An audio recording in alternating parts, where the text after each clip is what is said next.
So we are still in the section 2.3, graphing polynomials.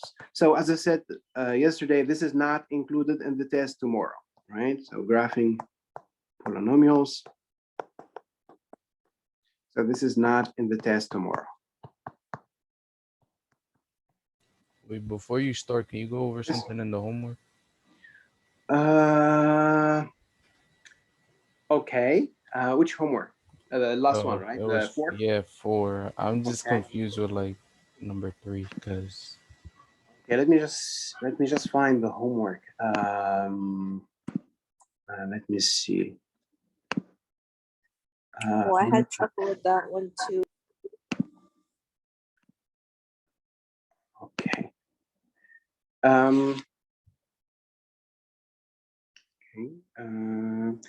Which problem you said? 3? 3, yeah. Okay.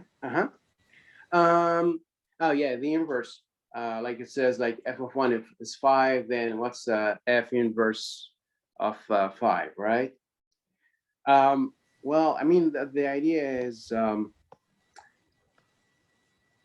the inverse function, so what does an inverse function is that it's actually switch the input with the output. So for example, so in general, so for example, if you have, let's say you have a function f of x, okay, and let's say f of 4 is equal to 10, all right, for example. So I'm taking a random example. Then if this function f has an inverse, then f inverse of 10 would be 4. Okay, so the inverse function actually just switch the input with the output, right? This is, so here for f, this is supposed to be your input, this is your output. Now for the f inverse, you just switch, the input with the output. So we don't have to show any work or anything? No, nothing. No. Okay, that was just what was confusing me because I knew that it was that, Yeah. but I didn't know if you had to show work or anything. No, there's no work actually. That's just no. All right, thank you. Sure. Any other question, guys, about the homework number 4, which is due tomorrow, guys, right? Okay, no questions. Good. Just erase this. All right, so as I said, so there's this graphing the polynomials that's not in the test, right? So let me quickly remind you what's a polynomial. Just to remind you guys very quickly what we did yesterday. So we said a function f of x is a polynomial if f of x is of the form. So if f of x has the following form, so f of x equal to, so you're supposed to have like a combination of powers of x, but the powers of x, they must be positive integers or 0. Okay, so you have like, let's say a to the power x, a times x to the power n plus etc. And then there's like a constant at the end. Okay, so the n, that's the highest power of x, highest power of x, and so it's called the degree of the polynomial. Okay, and a, that's so that's the number in front of the x to the power n, or the coefficient in front of the x to the power n, and so it's called the leading coefficient.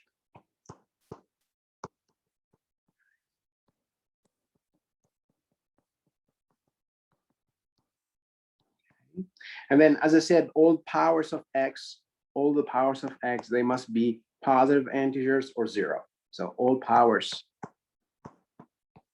of x, so there is no y, of course, there's a variable x. All powers of x are positive integers. okay, or 0. So if you have like some power, which is, let's say, a fraction or a negative integer or a decimal, then your f of x is not a polynomial, right? So all the powers are positive integers or 0. And yeah, so the goal we said, so that's a definition of a polynomial. The highest power is called the degree, and the coefficient in front of the highest power of x is called the leading coefficient, right? So now the goal we said, so our goal is, of course, try to sketch the graph of polynomial functions, right? So graph polynomial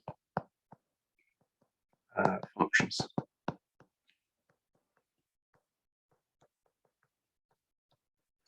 Okay, so that's our goal.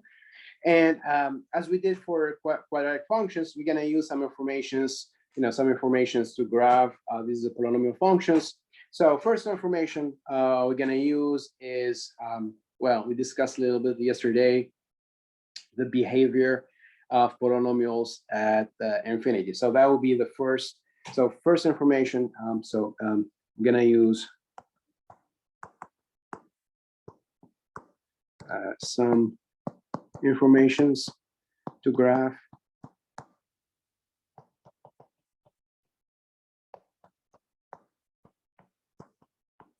our polynomial function x. So first information I'm going to use, as I said, is the behavior. So first, the behavior of f of x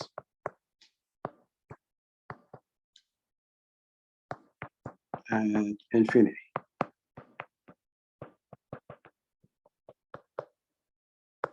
Okay, so yesterday, I think, so we made like a table at the end with the behavior of the polynomial, which depends on the degree, if the degree is odd or degree is even, and it also depends on the leading coefficient, if the leading coefficient is positive or negative. And I'm going to show you later how to use this information to graph the polynomial, right? So, but let me just remind you.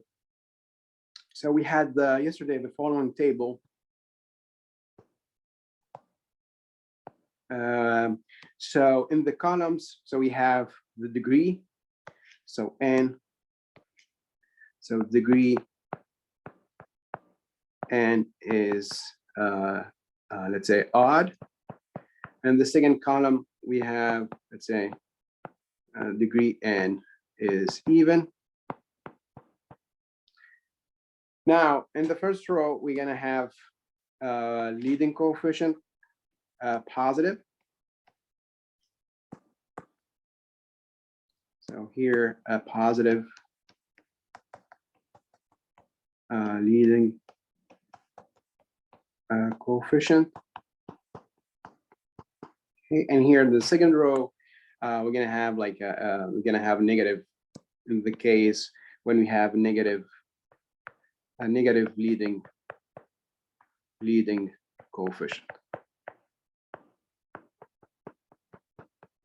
Okay, now what happens is the following. So in the case, in case when the degree is odd and we have a positive leading coefficient, then the behavior of the function f at infinity. So at positive infinity, so the graph is going to look like x cubed at infinity. So at positive infinity, we're going to have the graph would be somewhere here. And at negative infinity, the graph is going to be somewhere here. Okay. So in other words, this means that like if this is like here, this is your x-axis, and this is like positive infinity, right? And here is like positive infinity. And what we are saying is that if my input x is at positive infinity, my output y is also at positive infinity, right? Etc. But I'm going to show you later how we use this to graph the polynomial. Now, when the degree is odd again, but the leading coefficient is negative. So if the leading coefficient is negative, let me just erase this here. So at infinity, the graph is going to look like a minus x cubed. So at positive infinity, if x is at positive infinity, then y is going to be at negative infinity. And if x is at negative, y is going to be at positive infinity. Now, when the degree is n is even, and the leading coefficient is positive, then the graph is going to look like, at infinity, is going to look like x squared. So, you know, like for x squared, when x is at positive infinity, y is going to be at positive infinity. And when x is at negative infinity, again, y is going to be at positive infinity. And the last case, when the degree is even and the leading coefficient is negative, then we're going to have like something which looks like minus x squared. So when x at positive or negative infinity, the y is going to be at negative infinity. Anyway, so we had this table yesterday. That's the behavior of f of x at infinity, which depends again on the degree and the leading coefficient. Right, so this is the first piece of information we're going to use to graph our polynomial. Now, next piece of information we're going to use is the x-intercept. So the x-intercept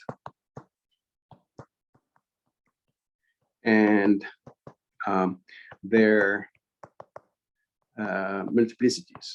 So I'm going to explain what do I mean by multiplicities of x-intercepts.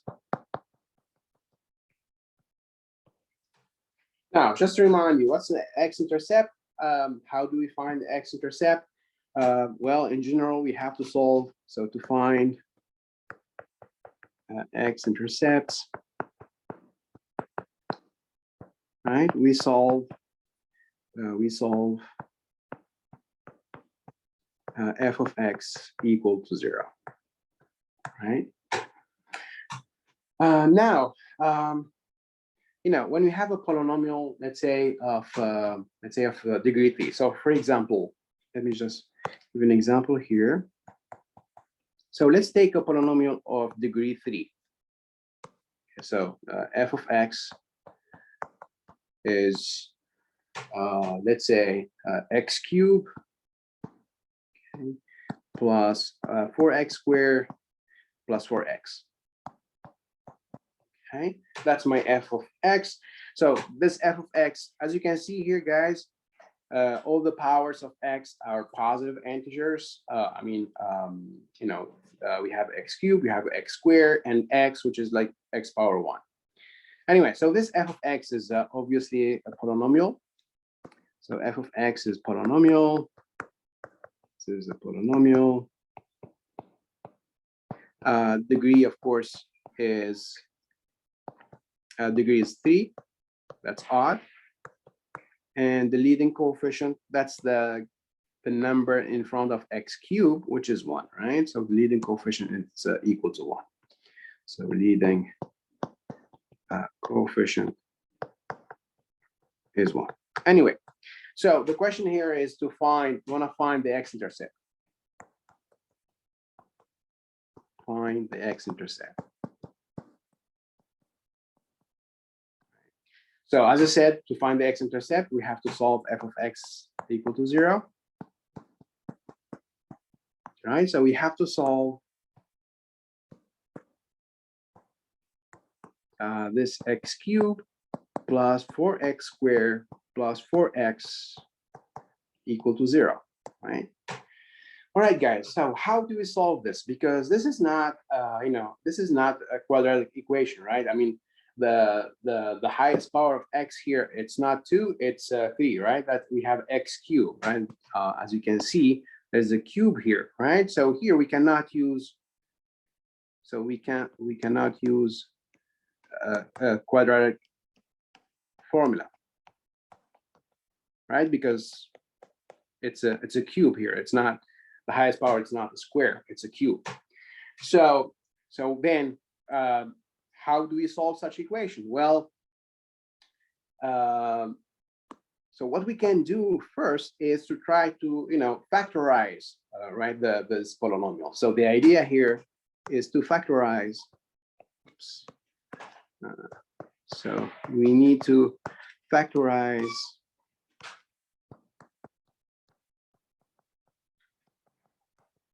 f of x. Okay, so we need to find like a common factor, right? Well, here, as you can see, this is x cubed, this is 4x squared, this is 4x. So a common factor here would be, for example, x, right? As you can see, there's an x in here, there's an x in here, there's an x in here. So x would be a common factor. So we can factor out x, right? So if you factor out x, now to get x cubed, we need to multiply x by x squared, right? This is x squared. This is plus here. Now, to get 4x squared, we need to multiply x by 4x, right? X times 4x would be the 4x squared. And finally, of course, this is 4x.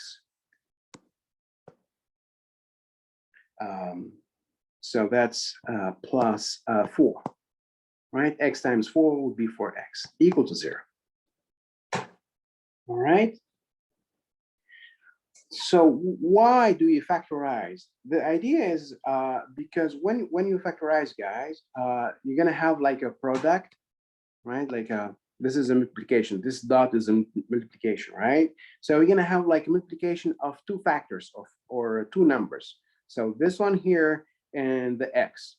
So we have a product of two factors or two numbers equal to 0. Okay, so then one of the number must be 0. So either the first factor, this one here, is 0, or the second factor is 0. Okay, and again, guys, that's because we have a product. If you don't have a product, you cannot really say anything.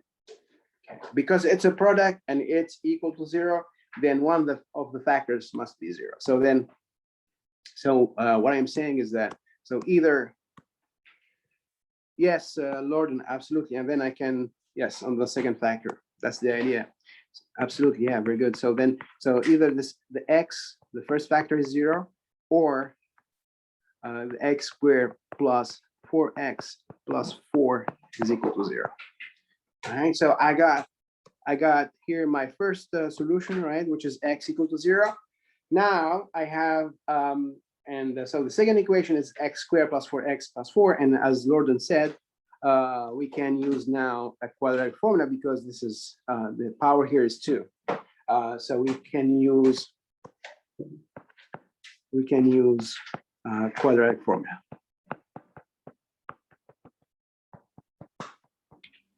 All right, so yes, Lisbeth.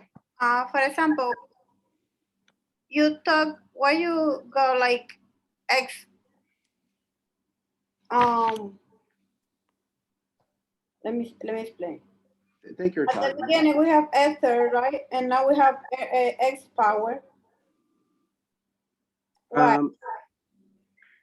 Well,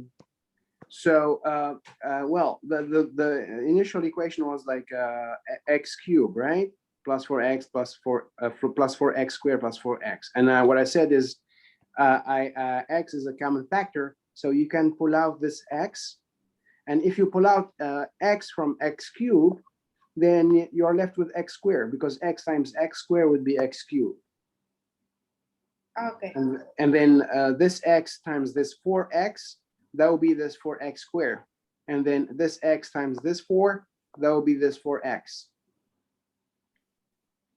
Does it make sense now? Yeah, a little bit, but. Oh, no. I mean, what's the problem? I mean, you agree? Do you agree that x is a common factor? Yes. Okay, x is a common factor, so I'm gonna pull out x. So when you pull out x, first you have x cubed, right? This is x cubed. So you're gonna write x cubed as x times x squared. Okay. No. Okay. Okay. And you can write for x squared as x times 4x. Okay, etc.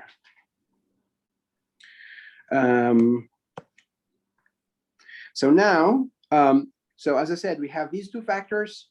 We have the x and we have this x squared plus 4x plus 4. So either x is 0, so that will be my first solution. And then I have the second equation, which is x squared plus 4x plus 4. Yes, Rabiul, you're right. We can factor.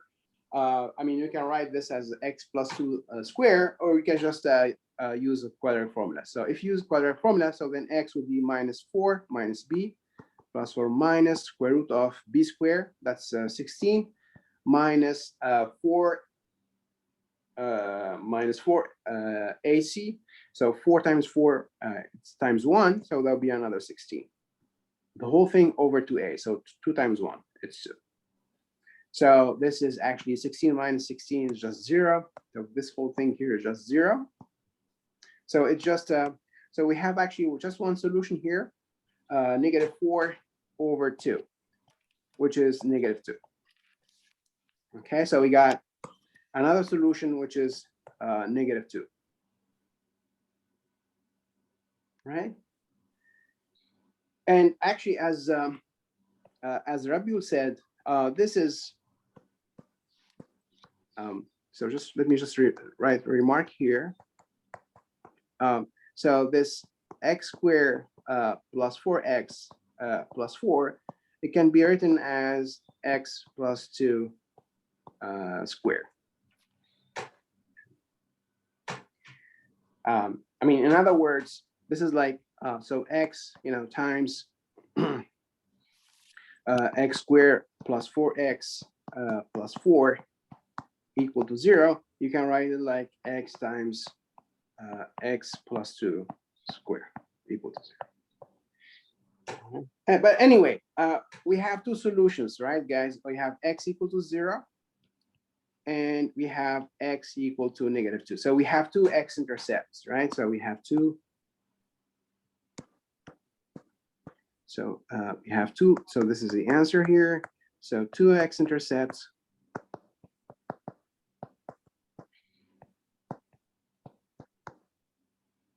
So we have the 0 and the negative 2. Will it always be 0 and another number? No. Of course, it depends on the problem. I'm going to give you another example where there's the 0 is not a solution. Depends on the problem, of course. I'm going to give you another example where 0 is not a solution. This is just a coincidence, right? The 0 is the solution. And okay, so that's the x-intercepts. Now, guys, we need to find what I call the multiplicity of the x-intercept. So the multiplicity of the x-intercept is how many times the x-intercept is a solution of f of x equal to 0. So now, so we need to find the multiplicity of the x-intercept. So what do I mean by the multiplicity? That's the number of time of the x-intercept. So that's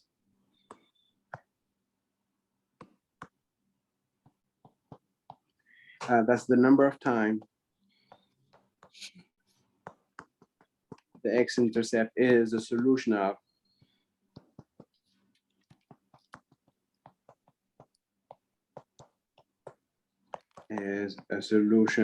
f of x equal to 0.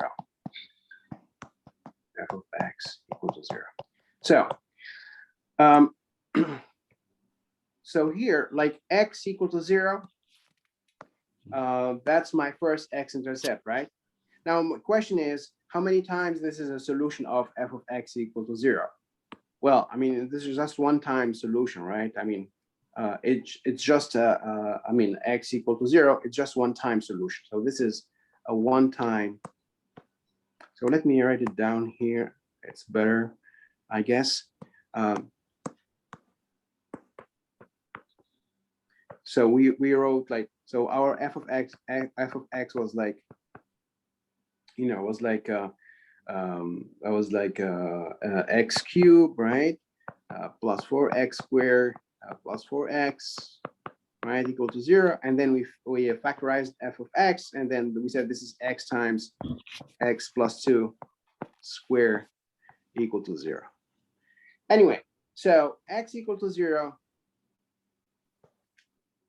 So this is x equal to 0. So this is a one-time solution. So this is a one-time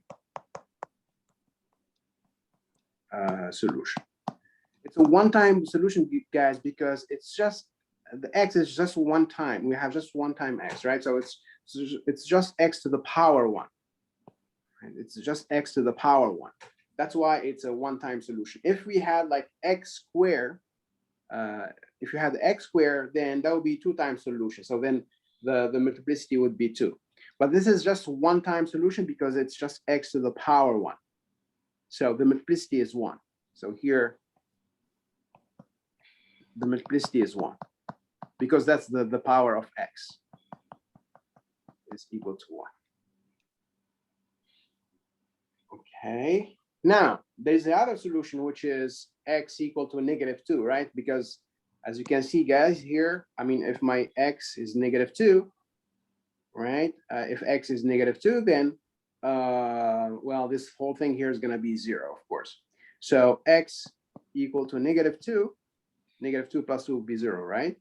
So x equal to -2, it's actually because of the square, as you can see here, because of the square. So x equal to -2 is actually 2 times solution. Okay, so this is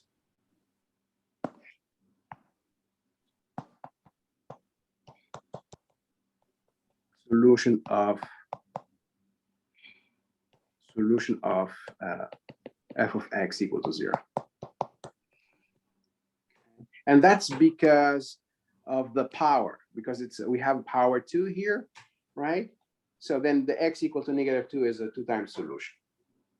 All right, so the multiplicity, guys, so here multiplicity then would be 2.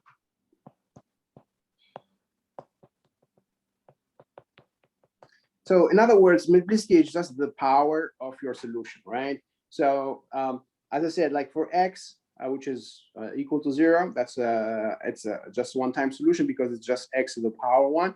But for x equal to -2, that's 2-time solution because we have this x plus 2 square.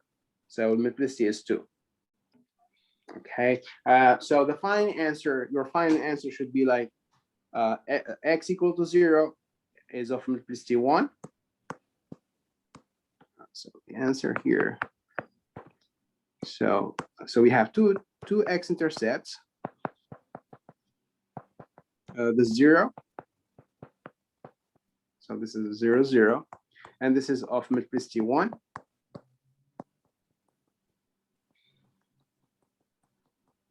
Okay, and the -2, that's of multiplicity 2. There's a question in the chat. I'm gonna check the chat in a second. So let me see. So x doesn't have to be equal to 0 for it to. Oh yeah, sure. Yeah, absolutely. Doesn't have to be equal to 0. Yeah. Isn't it -2, 0? Oh, -2 zeros. Thank you. I'm sorry. My bad. Thank you.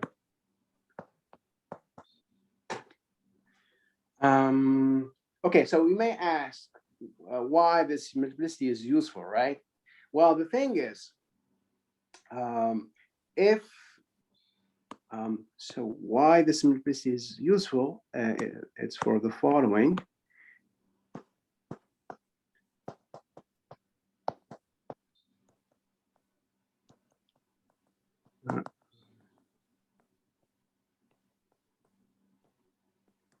Okay, so if the multiplicity is even, so there are 2 cases.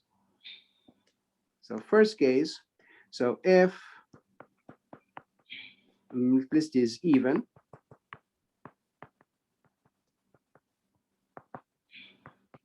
so then what happens, guys, is that the graph is gonna touch the x-axis and turn around. So is even, then so you have your graph. Okay, here's your x-intercept. This is my x-intercept. Okay, here's my x-intercept. And so if the multiplicity of the x-intercept is even, say of even multiplicity, then the graph, so the graph is gonna just touch, you know, the x-intercept and turn around. So the graph, it doesn't cross the, you know, doesn't cross the x-axis. It's gonna just touch the x-axis at the x-intercept and turn around. Okay, so the graph, so the graph of f touches the x-axis and turn around. Now, if the multiplicity is odd, then the graph is gonna cross the x-axis. So if, so in the second case, when the multiplicity is odd, so if the multiplicity is odd,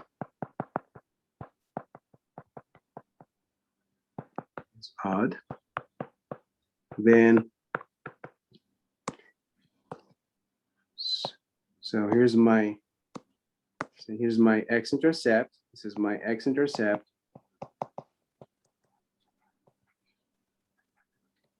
of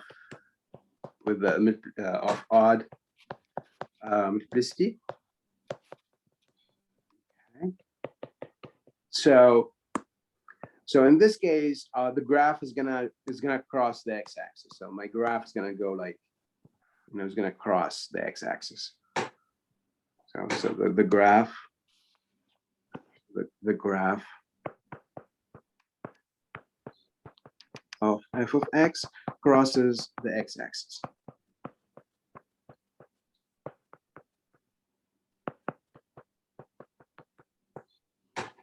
Okay, so that's why the simplicity is useful. So when we graph, when you graph your function f, so it's really important to know the simplicity of your x-intercept, because like there are two different cases, right?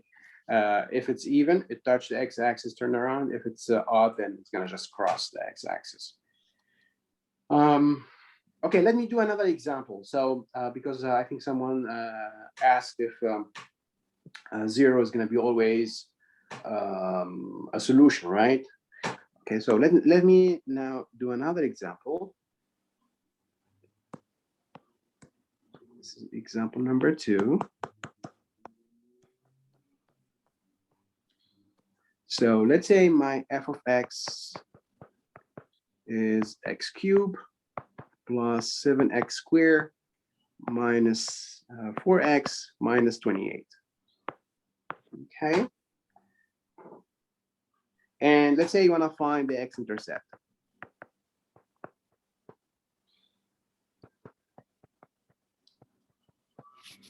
So here, guys, find the x-intercept. So of course we have to solve f of x equal to 0.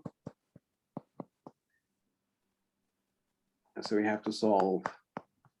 So x cubed plus 7x squared minus 4x minus 28 equal to 0.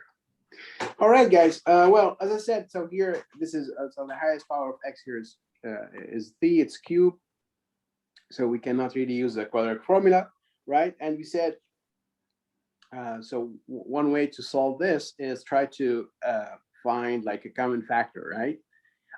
And as you can see in this example, well, I mean, x is actually, it's not, oops, x is not a common factor, right? Well, there's an x in here, x in here, x in here, but this is just constant. There's no x in here, right? So x is not a common factor. All right, so what can we do in this case? Well, so if you don't find a common factor, then the other option is to try partial factoring.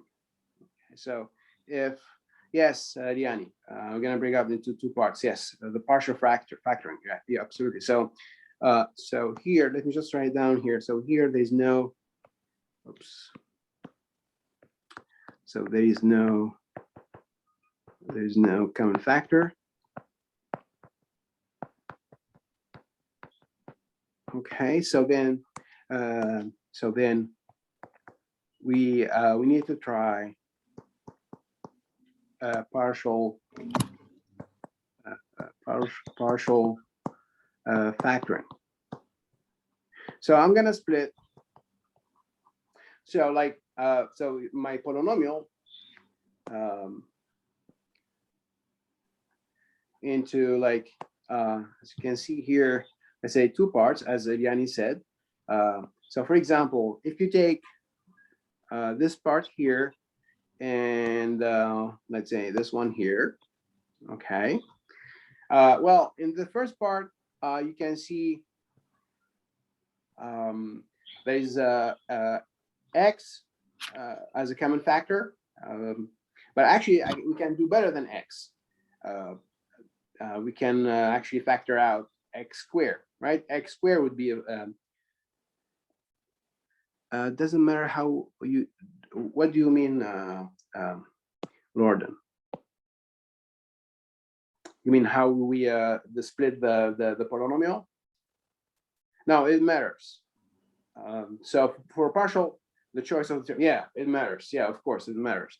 I mean, you have to be. No, I mean, it depends on the it depends on the equation, of course. Sometimes it doesn't matter. Sometimes it matters. So it depends on the problem, actually. Okay. Well, as you can see, for example, here, if you take the problem is like here, if you take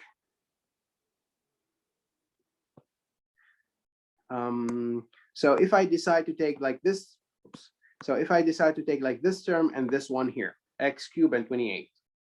Well, x cubed and 28, they don't have like a common factor, right? So it doesn't work with the x cube and the x cube and 28, right? No common factor. But if you let's say if you choose x cube and let's say x cube and 4x here, yeah, you can, if you choose like x cube and 4x, then x will be a common factor. Okay, and then you can choose.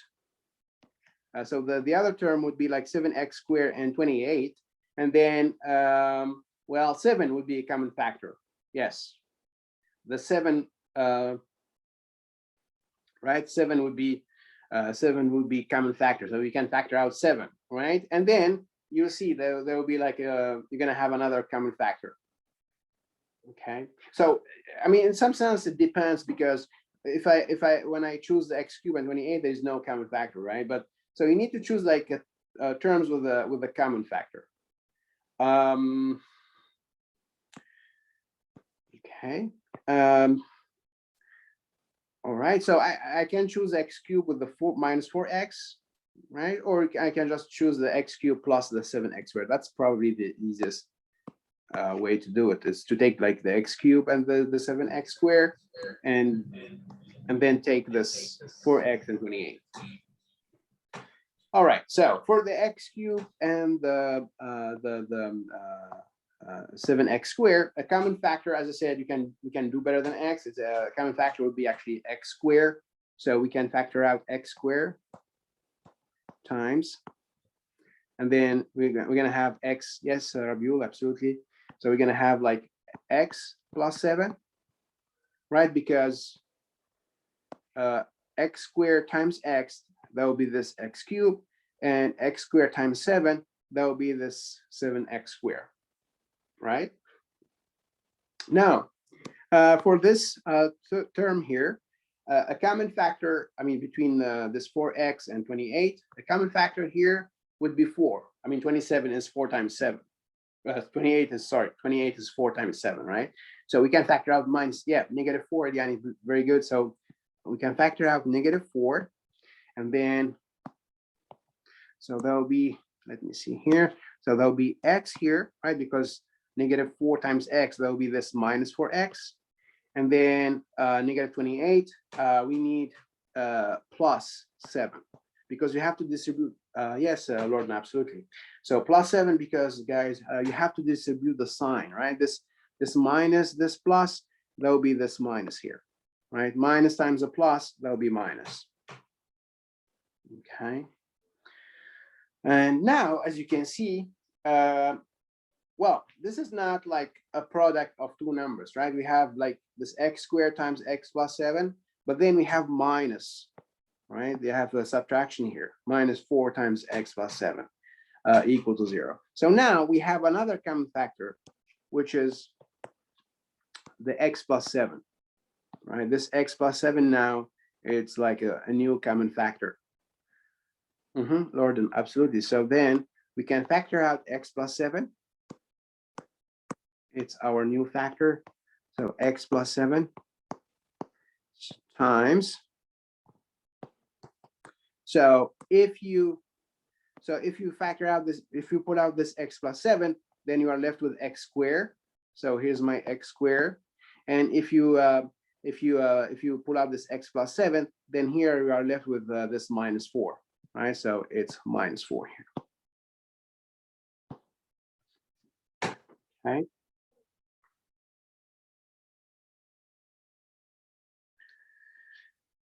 All right, so this is x plus 7 times x squared minus 4, and then actually x squared minus 4 can be written like, so this is x plus 7, x squared minus 4, this is like, you know, guys, this is like, just to remind you here, if you have like a squared minus b squared, so then that will be like a minus b times a plus b, right? And so if you have x squared minus 4, that's like 4 is like 2 squared, right? The 4 is like 2 squared. So a would be x and b would be 2.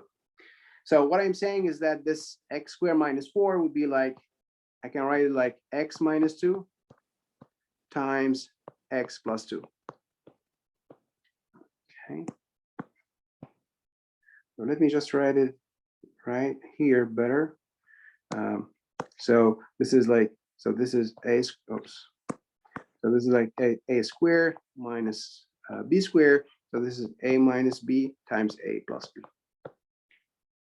Okay. Equal to 0.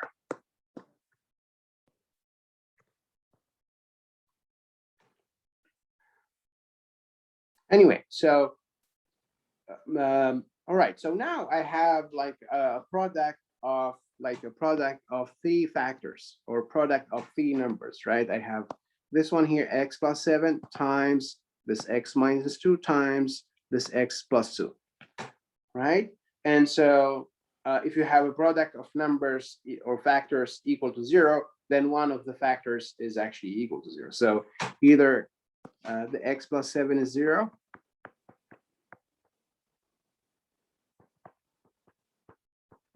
right? So then x is negative 7, or the x minus 2 is 0. So then x would be positive 2, or x plus 2 is 0. And so if you solve for x, x would be negative 2. Okay, so we have like three different answers. So x equal to minus 7, x equal to positive 2, and x equal to negative 2. Okay. Now, what will be the multiplicity of negative 7? Well, here, x plus 7, it's power 1, right? It's just a power 1 there. So this is a multiplicity 1. So this is multiplicity 1.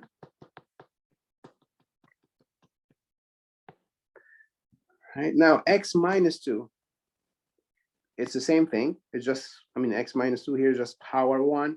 So this is also multiplicity 1. X positive 2 is multiplicity 1. Multiplicity 1.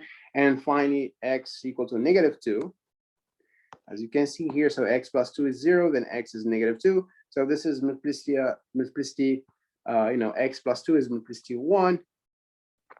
So this is, it's power 1, so it's multiplicity 1.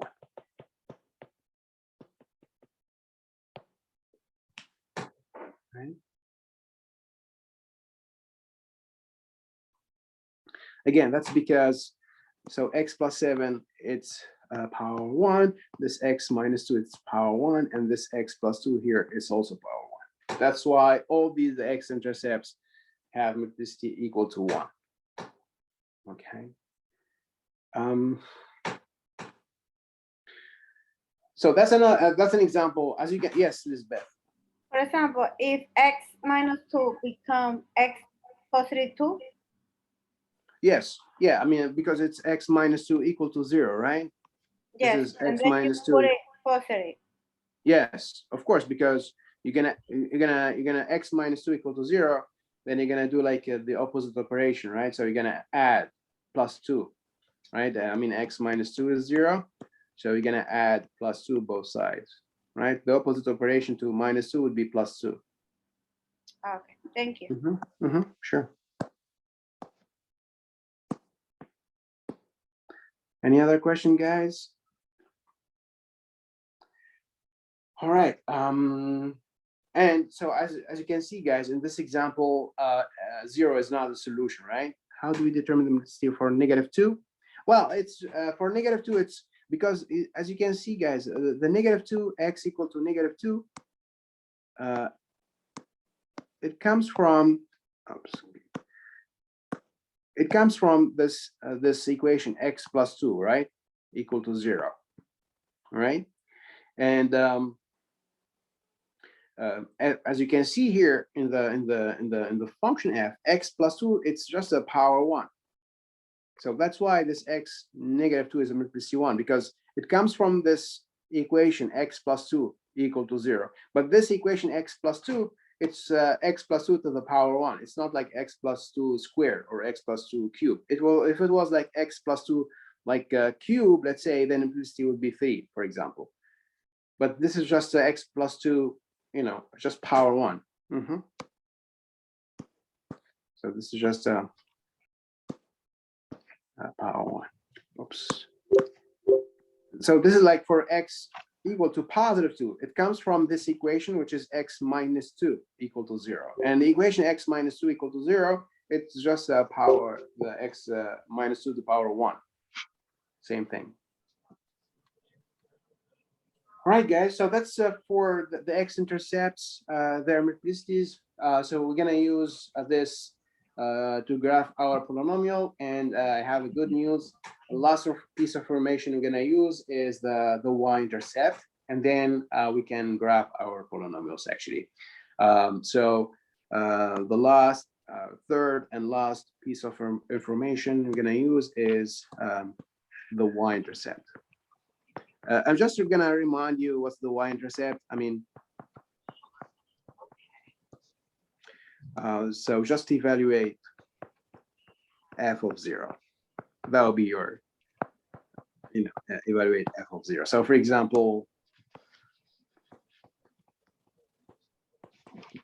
I'm gonna just take the previous polynomial. Previous polynomial was like, f of x equal to, x cubed plus 7x squared minus 4x minus 28, right? So all you have to do, guys, to find the y-intercept is just to plug 0 in the function f, right? To plug 0, plug in 0, that will be like 0 cubed, plus 7 times 0 squared minus 4 times 0 minus 28. So everything is 0 except the negative minus 28. So the answer is negative 28, right?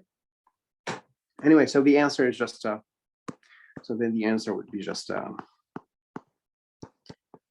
0. So the y-intercept is this negative 28. So it's, the x is always 0 in the y-intercept, negative 28.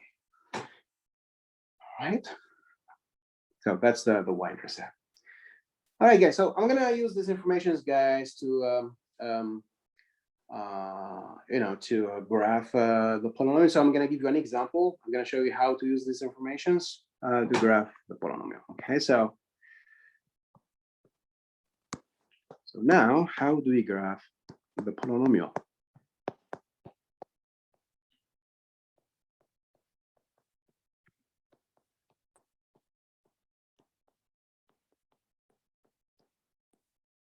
Okay, so I'm gonna take an example.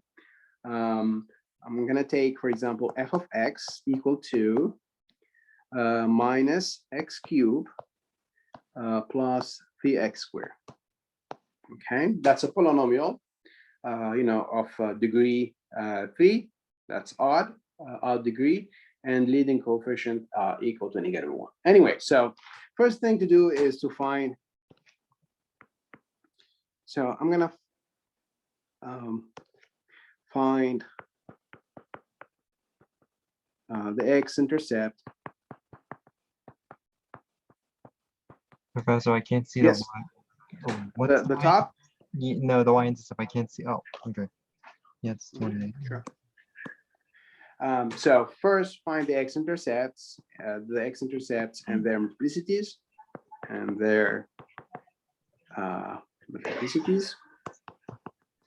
Again, guys, this is not in the test, right?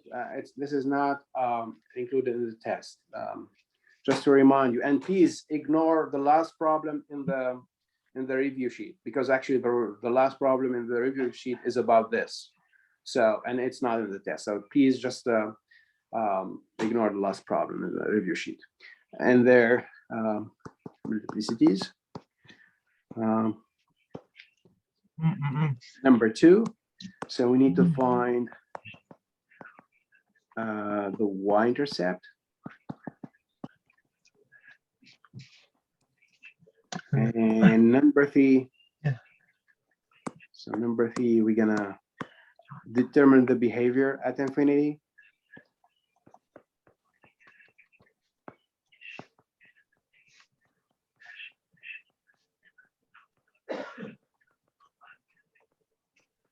Infinity, right?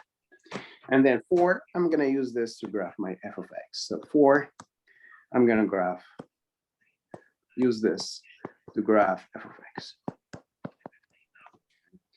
All right, so let's do this. So for number 1, I'm gonna find the x-intercepts and their multiplicities. So for number 1, so x-intercepts. We have to solve. Yes, Rob, you very good. So we have to solve f of x equal to 0. So that's like minus x cubed plus 3x squared equal to 0. Well, as I said, the first thing to do, guys, in this case, well, this is not quadratic equation, right? So we have to try to factorize. And here a common factor would be, of course, x squared, not just x, but x squared.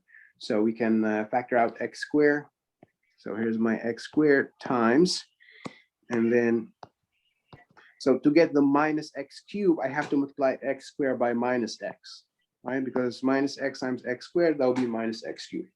And then there is a plus. So here's plus, and then times 3, right? Because 3 times x squared would be 3x squared equal to 0, right? So that's my factorization. Now I got the product equal to 0. So either the x squared is 0,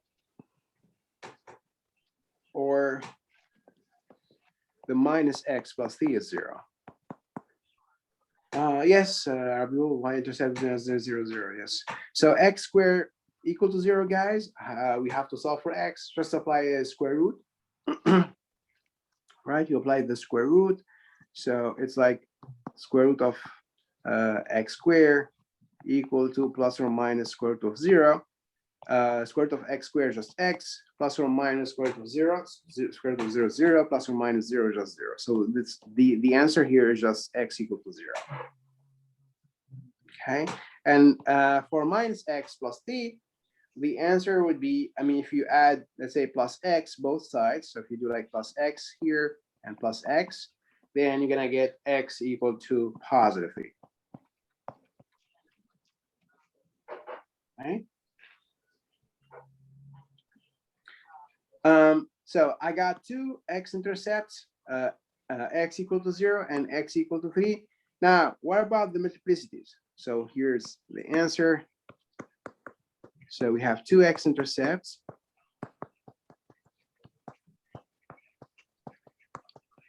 So first x equal to 0, right? That's my first x-intercept, and x equal to 3. So I got 0, 0 of multiplicity. So what's the multiplicity of x equal to 0? Any guess? 2.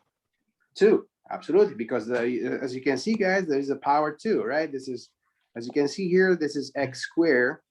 So it's power 2, so the multiplicity is 2, absolutely. And then the other x-intercept, it's 3, and that will be of multiplicity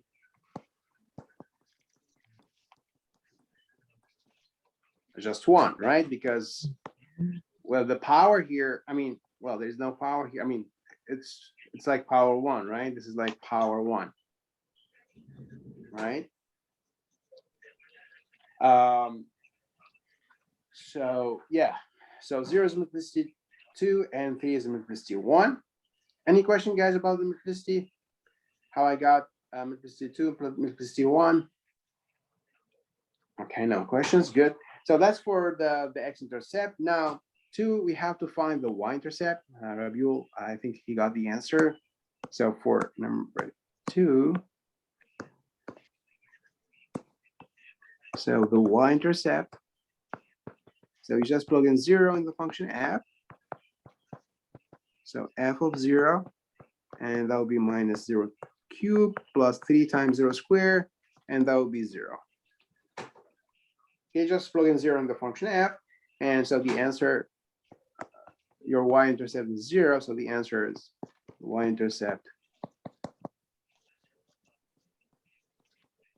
is just 0, and x is always 0 anyway. So it's 0, 0. Now, last piece of information is the, sorry.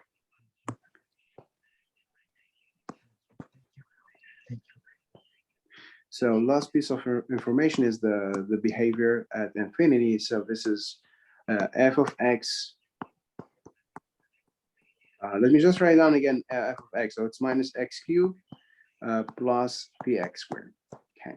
So if you want to find the behavior at infinity, so first you need the degree and you need the leading coefficient. So the degree, so the highest power of x is 3, right? So the degree is 3. That's odd, right? And the leading coefficient, that's the factor, I mean the coefficient or number in front of x cubed, which is -1. So the leading coefficient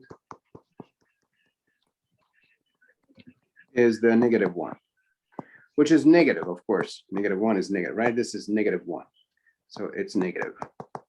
All right. Now, how do we find the behavior at infinity? Well, we're going to use our table. Remember, we had this table. We had like 4 cases. So just to remind you, the table. Very quickly. So this is n, I think, odd. Here, n is even. Here, I mean, degree is odd, and the degree, this is n, the degree, of course. And then we have leading coefficient, positive. And here, leading coefficient, negative, right? And so we had our table with like 4 different cases. And here we had like, so like this here, for negative, like this, here should be like this, and finally the last cases as well. All right, now the question is, which one is our case? Well, so our degree is odd, right? The degree of our polynomial is 3. That's odd. So we are in this column, right? The degree is odd. What about the leading coefficient? Well, the leading coefficient is negative, right? It's -1. So we are in the second row, right? We are here. Okay. So first column, second row, then the answer would be this.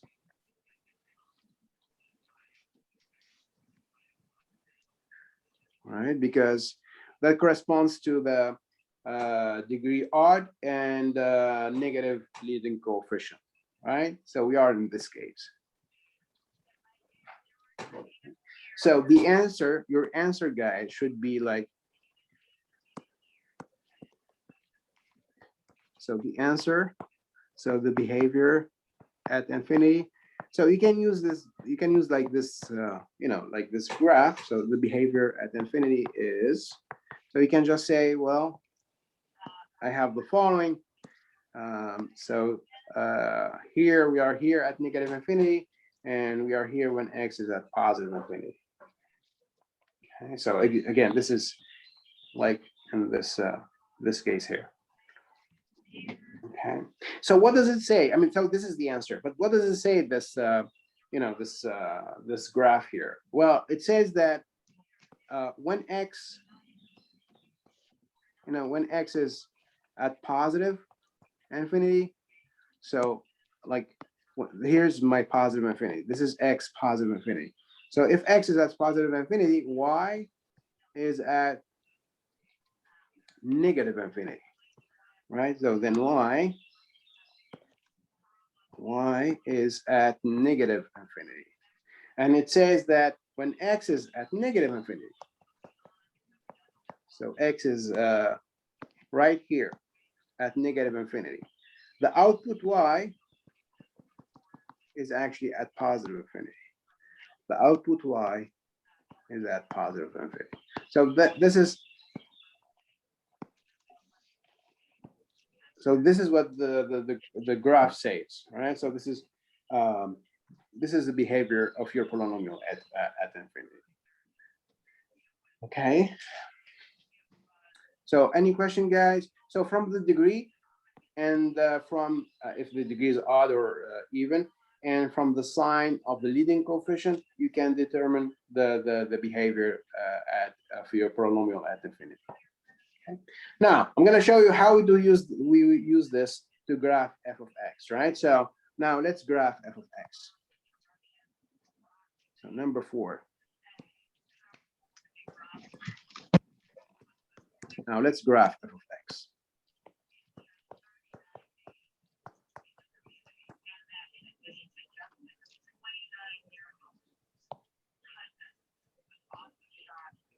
Okay, so this is like my x-axis, positive infinity, negative infinity. I'm gonna need probably 0 and 1, 2, and 3. I'm gonna need 3.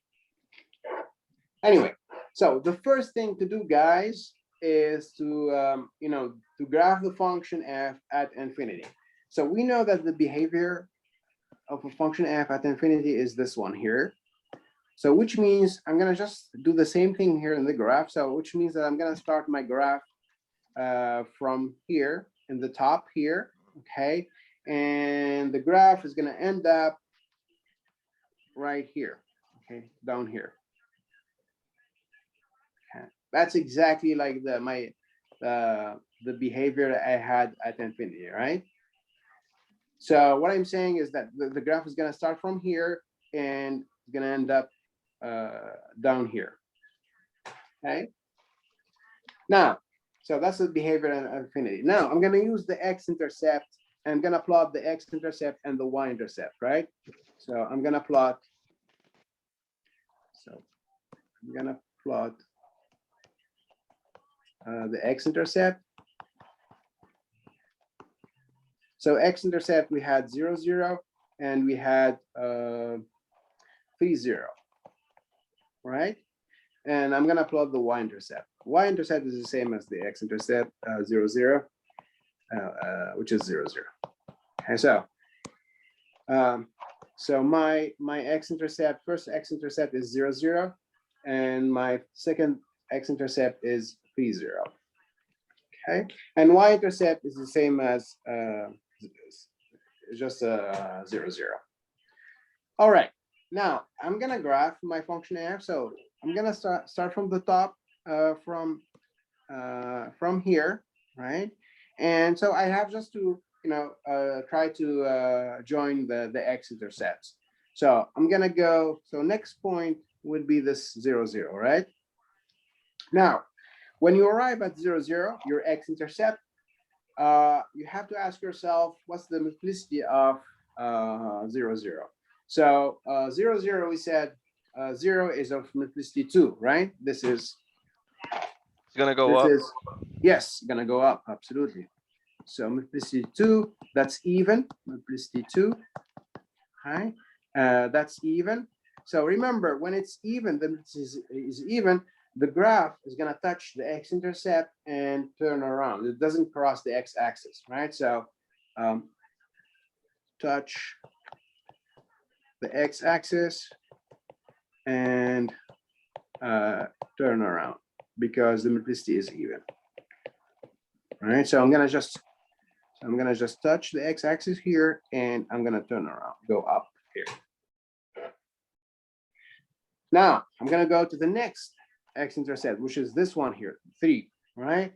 And 3, we said it's of multiplicity 1. So this is multiplicity 1, which is odd. And when the multiplicity is odd, you just cross the x-axis. So this is odd. We just cross. Yes, Lisbeth. So in that case, we go up until like 3, 1, 2, and 3. Excuse me? For example, in that case, we going up until 3. For example, No. one, Trying to find like how No. far would you go up once it touches the x-axis? You mean like here? yeah, like you go, right there. Until Yeah, I mean, it doesn't, no, it's not, I mean, the goal here is not like to have like the perfect graph. So your graph If is, you wanna so- put it more up, it's fine.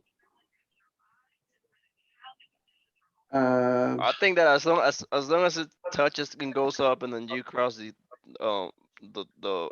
other intercept, it should be fine, I guess. yeah, you are fine, absolutely. So, so here at this x-intercept, you're gonna just cross, and you're gonna go down here, and that will be your graph. So, and you are fine.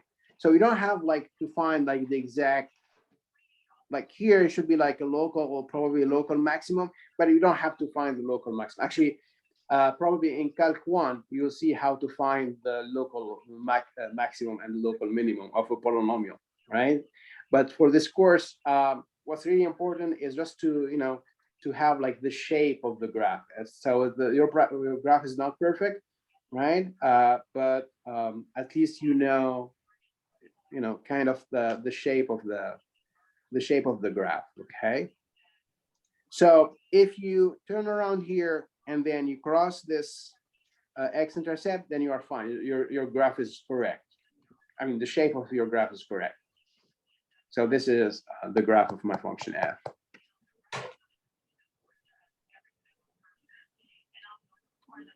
Is there any other question, guys? I mean, does this answer your question, Elizabeth? I'm not sure if this, huh? Yes. Yes, okay, perfect. Okay, perfect. Again, guys, I mean, it's not like we are using a lot of formations here. Like it's just x, y intercept, and then the position of the graph at infinity, and this simplicity, which helps with how do we approach the x-intercept, okay? And that's it. I mean, we don't have like a lot of information, but later if you take calc 1, you'll have more informations to graph your function, okay? I still don't understand how. Excuse me? Sorry, I still don't understand how there's an arc between the 3 and 0. Yeah, it's like, there's like an arc here. It's an arc because anyway, you have to join the 3, right? So you have to go to 3. Here you have to turn around, so you have to go up. You have to turn around, so you have to go up, and then you have to go to join the 3 and go all the way down, right? How high do we go up? 3? No, so you cannot go up. So at 3 here, so if you do like something like this or like this is not, I mean, because first, you know, you don't have an x-intercept here, so you're not supposed to cross your x-axis again, right? And but anyway, I mean, the graph at infinity, at plus infinity, should be right here. That's like the behavior of the graph at infinity. So and as I said here, the 3 is of the multiplicity is 1, which is odd, which means that we have to cross the x-axis. So Yeah. then you cross the x-axis, you cannot go up. So because if you go up, it means you're gonna cross the x-axis. It means you're gonna have an x-intercept, but you don't have an x-intercept. So there is no way you can cross again the x-axis or go up, right? So you have to really go all the way down. Sorry. Oh, after you cross 3, how high do you go up before you go down to the 0? Sorry, I didn't hear you said After you cross the 3, 0. After you cross 3, yeah, how high do you have to go before you go down to get to 0? which 0? You mean this Yeah. 0? Yeah.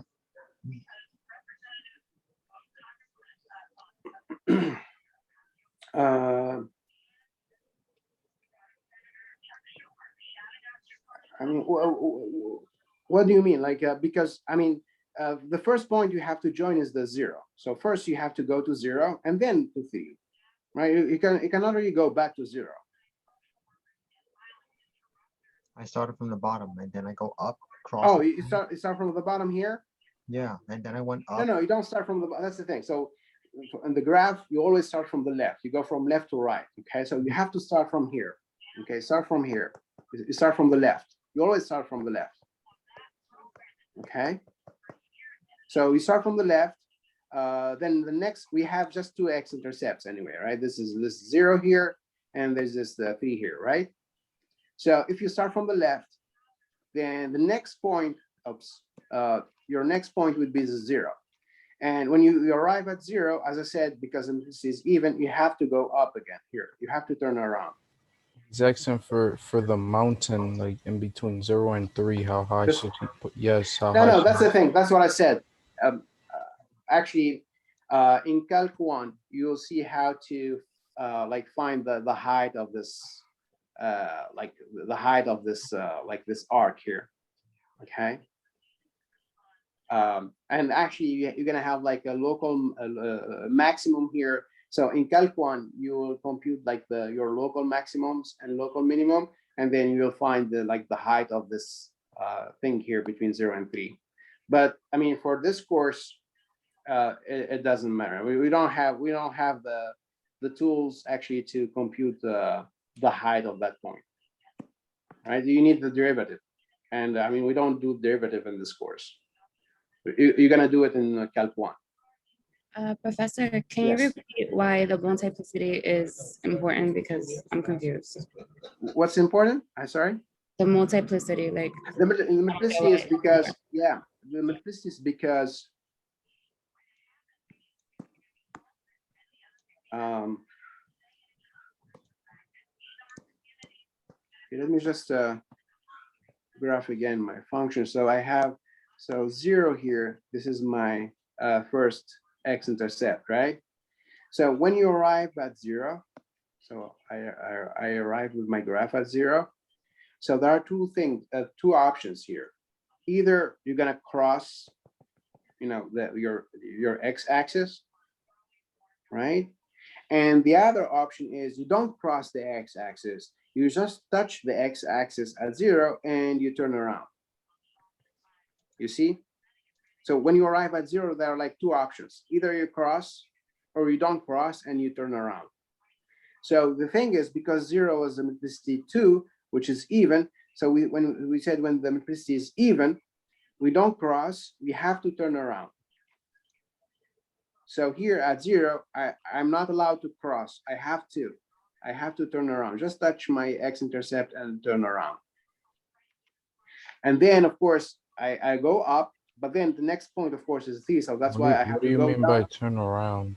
turnaround is like just your point is right here. You just touch the point, right, and then you don't cross the x-axis. You go up. That Doesn't make sense? that arc. You that- just touch the point and you go up. You don't cross.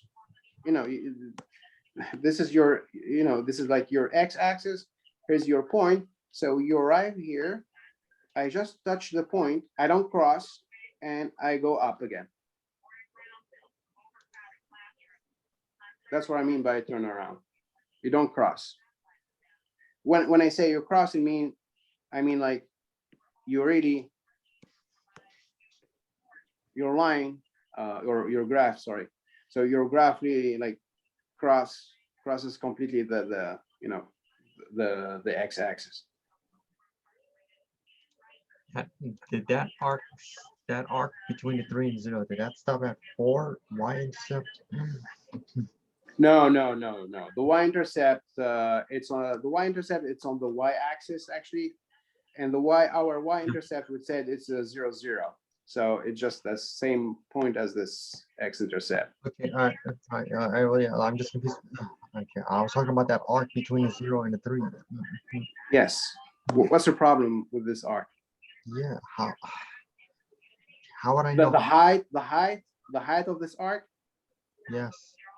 Yeah, that's what I was saying. Since we don't know like how to we don't solve know. it, where would it be okay so Yeah, that we won't yeah, get the wrong answer? Yeah, we don't know how to solve or how to find the height of this arc, because we need the notion of derivative, and you're gonna learn derivative in Calc 1, and that's where you're gonna know how far or how high is your arc here. Oh, okay.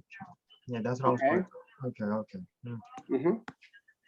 But for this, I mean, for this course, all you need to know is the position of your graph at infinity, your x-intercept, your y-intercept, and that's it. All right.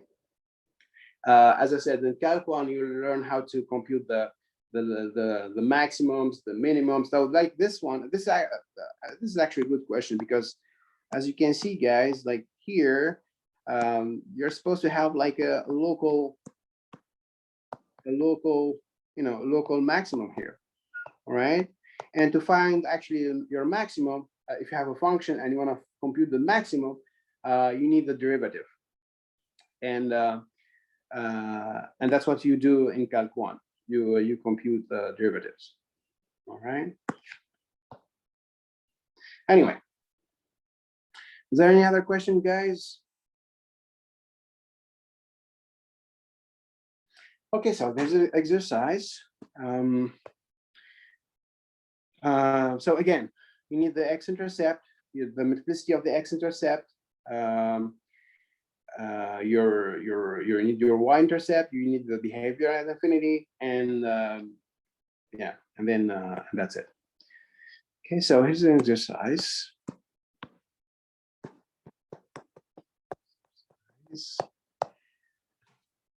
Right, let's say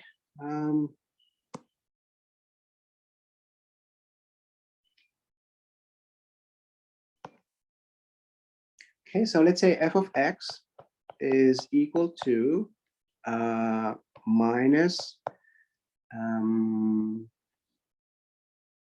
let's see,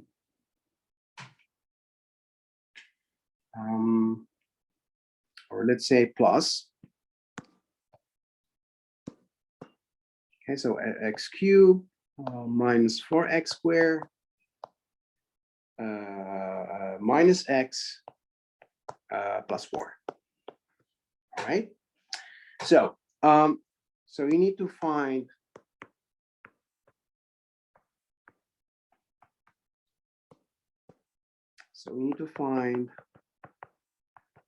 the x-intercepts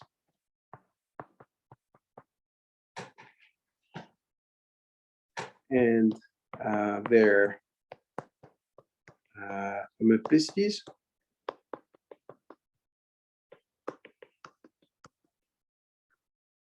You need to find the y-intercept.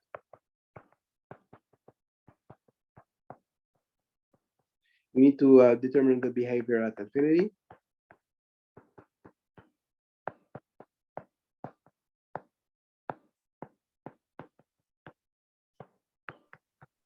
And then you need to use all these informations. It's not a lot of information, but you need to use them to graph, to sketch actually the graph of f of x.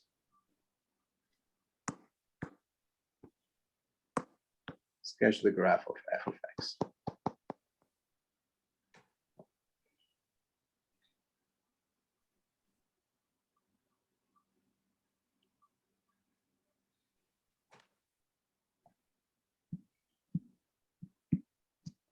All right, guys, so let's say you have 10 minutes to think about this exercise. Yes, that's it.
Elizabeth, you're saying 40. Yes, 40 is correct. I think you're right. Yeah, very good.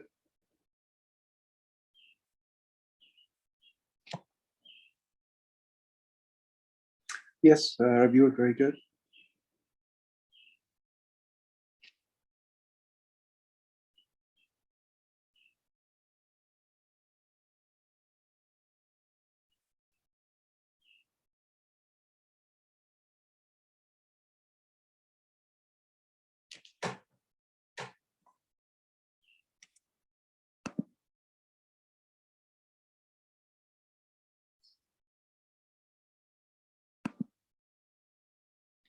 Yes, y-intercept is 0, 4, absolutely, yeah. Mhm.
Yes. Mhm.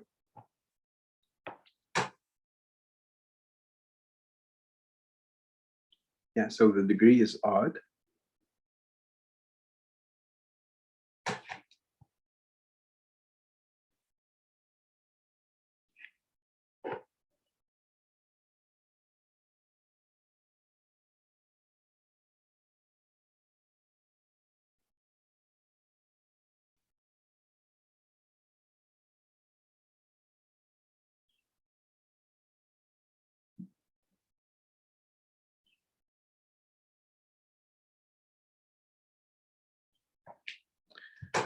Sean, you're saying 40 is correct, but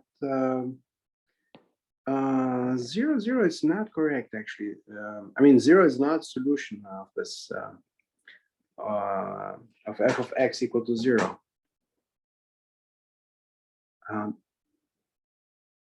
So I guess you need to check again. 40 is correct. The 4 is correct, but not the 0.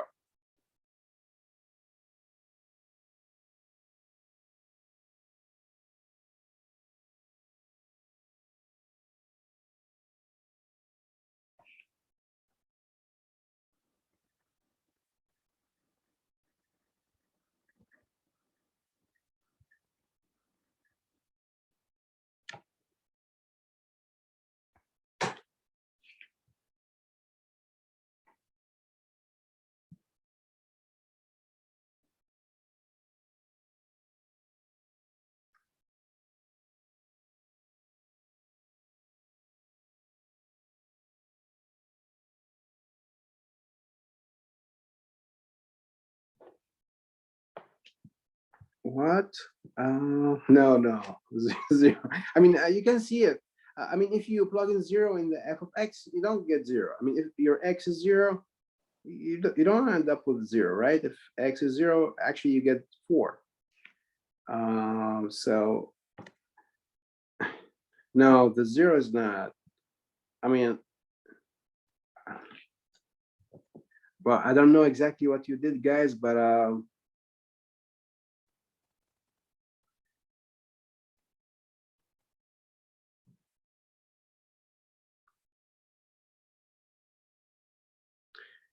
well, I think Rabiul and Elizabeth, they have the correct answer. Should be 4, should be 4, should be 1, and should be -1.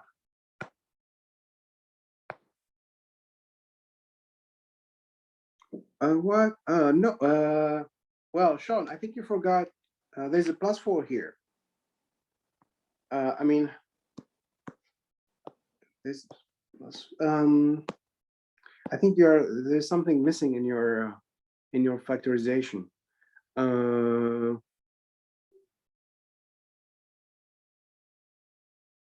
X squared. No, there's no. Actually, there's no x. I don't know why you have x squared, but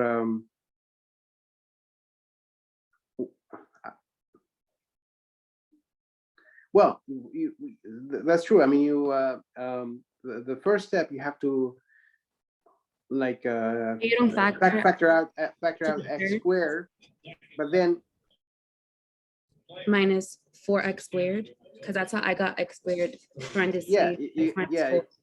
yeah, x squared times x. And then the minus, other one is x minus 4, which is you get 4 equals x. So for one part, I got 4 comma 0. well, no, the thing is, to factorize, you need like a product. So the whole thing should be like a product of 2 factors. And what you are saying is like you have like you factor out x squared here, right? But then you have to factorize again.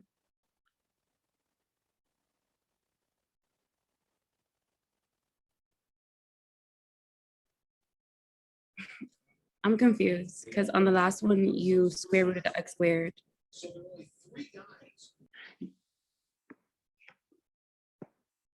No, the last one, you see, the last one is that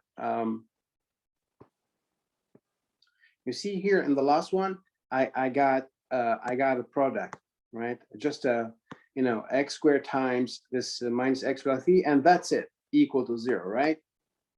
But Mhm. in our exercise, there's this like minus x plus 4, right? So so your factorization is it's not done yet, because there's this minus x plus 4.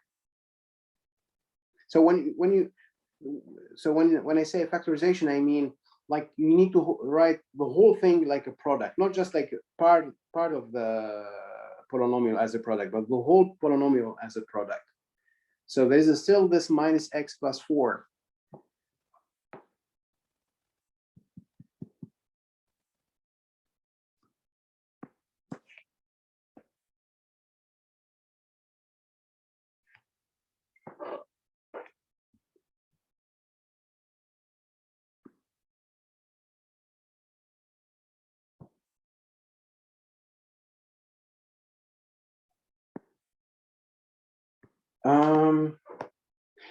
So because guys, I think you so you need to so when you factor out the x squared, and then there is another common factor, which is the x minus 4.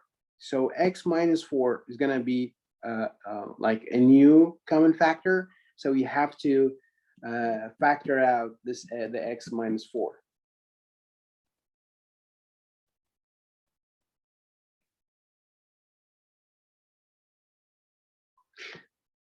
So what I'm saying is, okay, let me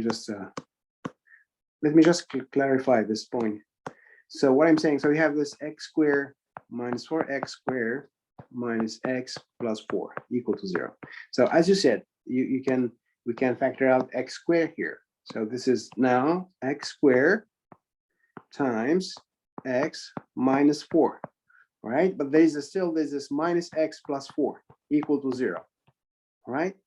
So now I cannot say, well, either this is 0 or this is 0. That's not true, because it's not like a product here. It's not, here we have a subtraction. This is not the product, right? It's a subtraction. So I still have to factorize again my my polynomial. I need to write it like the whole thing as a product, but this is not a product. This is actually we have a subtraction here. There's a subtraction here.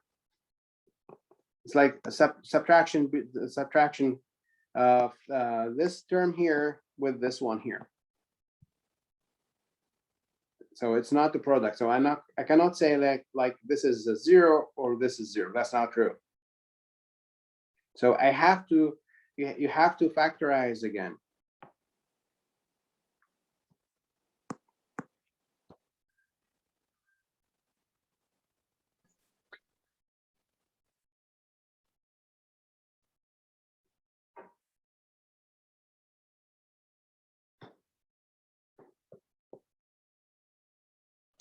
Can we go over it? Yeah, sure. Yeah.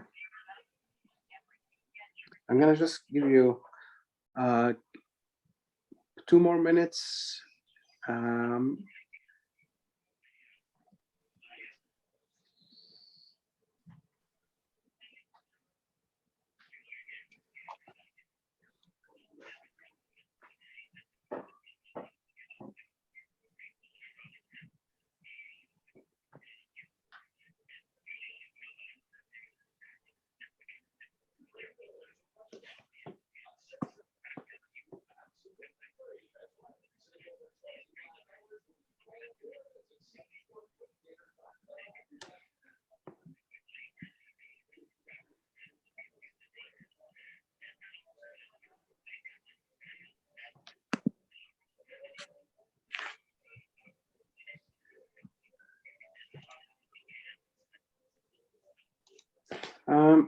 Does anyone need more time, guys?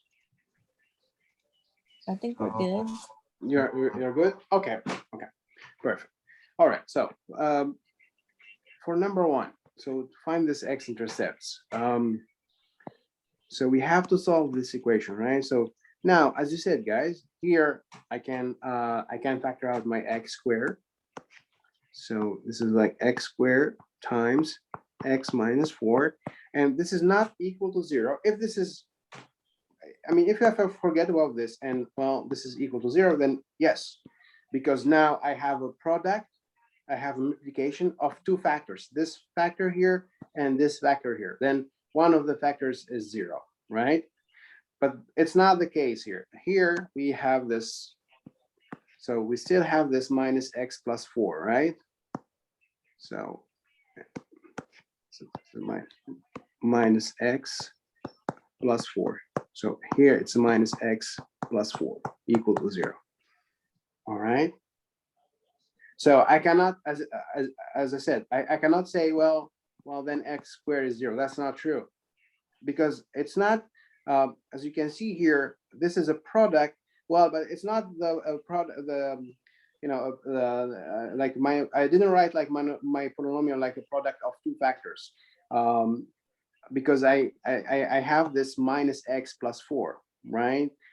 So my polynomial, it's not a product of two factors.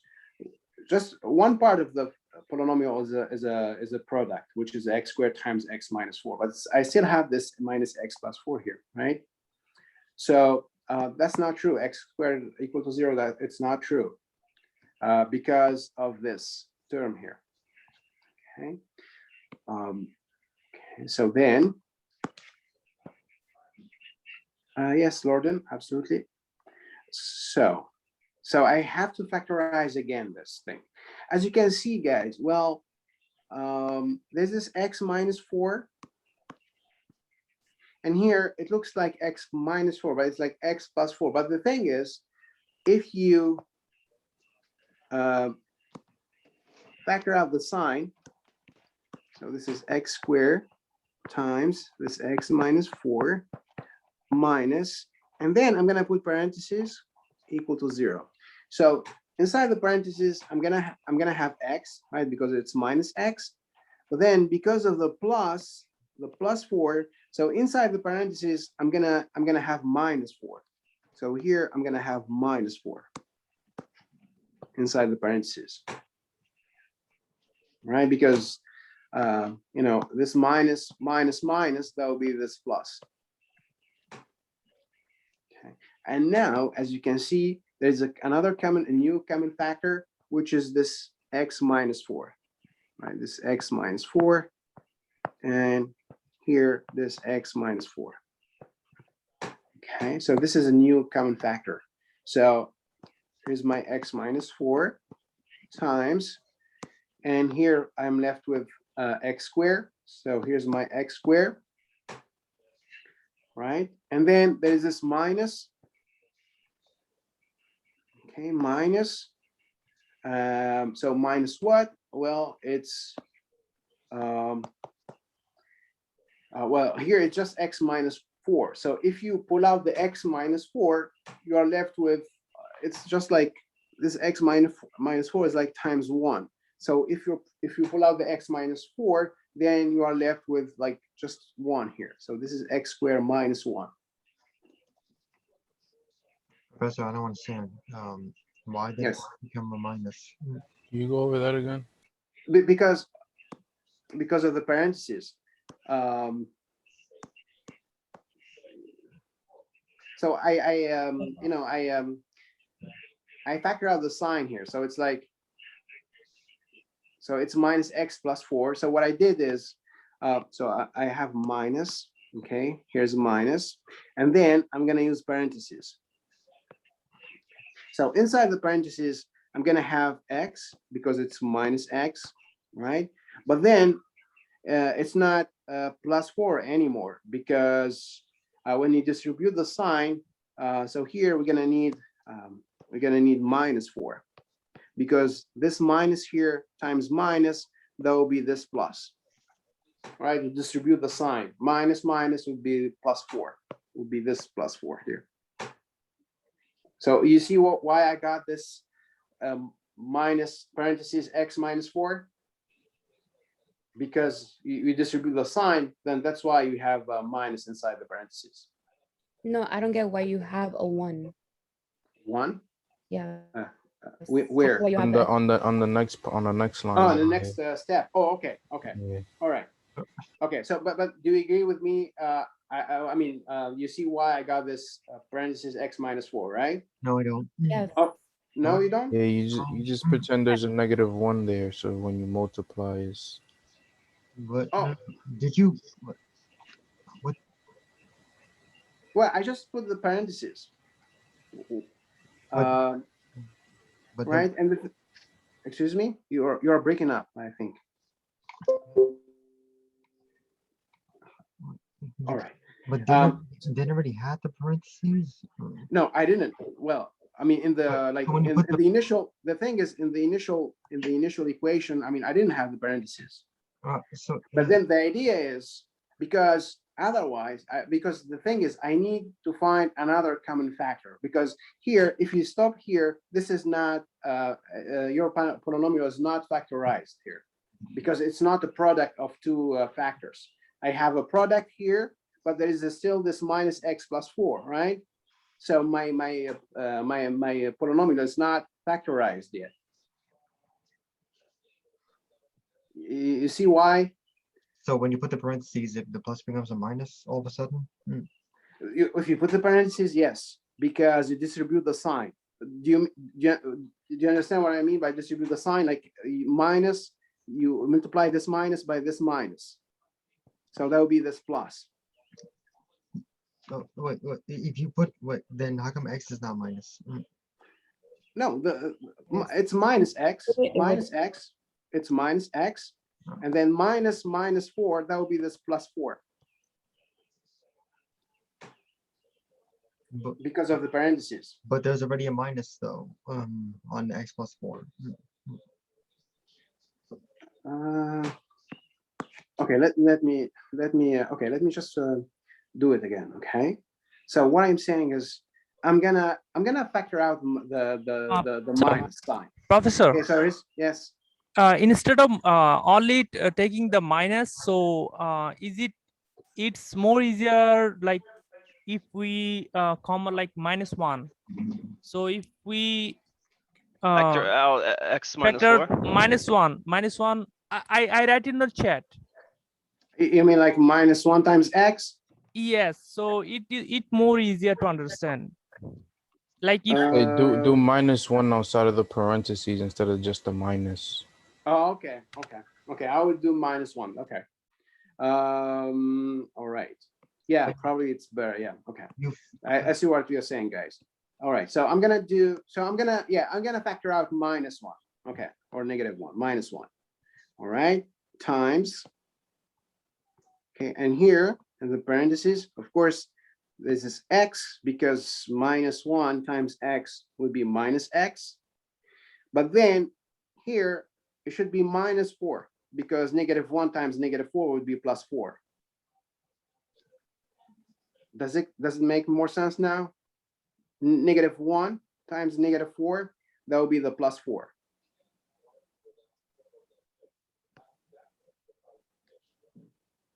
So it's like I factor out -1. Okay, and then I have now a new common factor, which is x minus 4. So here's my x minus 4, and here's my x minus 4. So that will be like x minus 4 times, and then here I'm left with x squared. This is x squared, right? So here's my x squared, and then the second term I am left with this -1, right? So I this -1 here.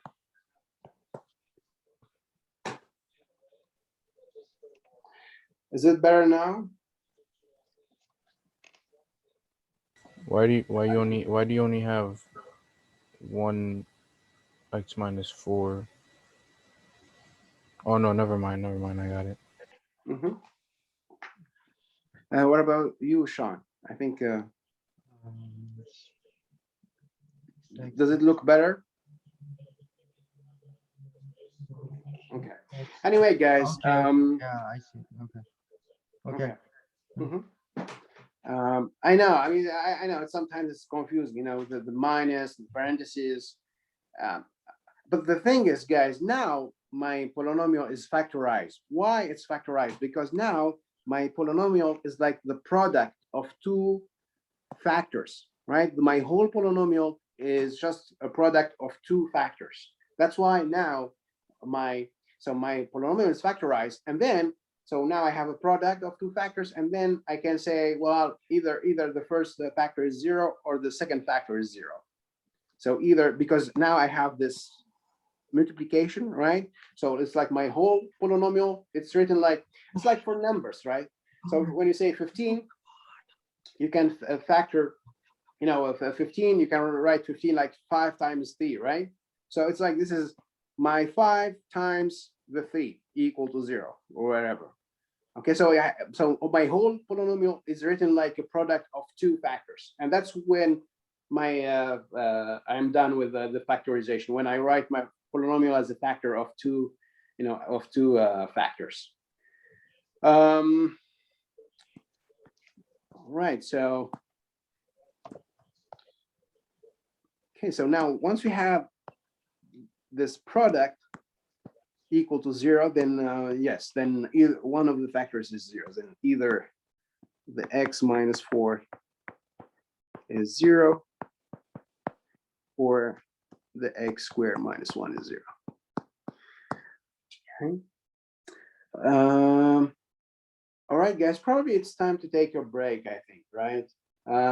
Let's take a break 10 minutes, and then I will finish this exercise after the break. All right. I'll be back in 10 minutes.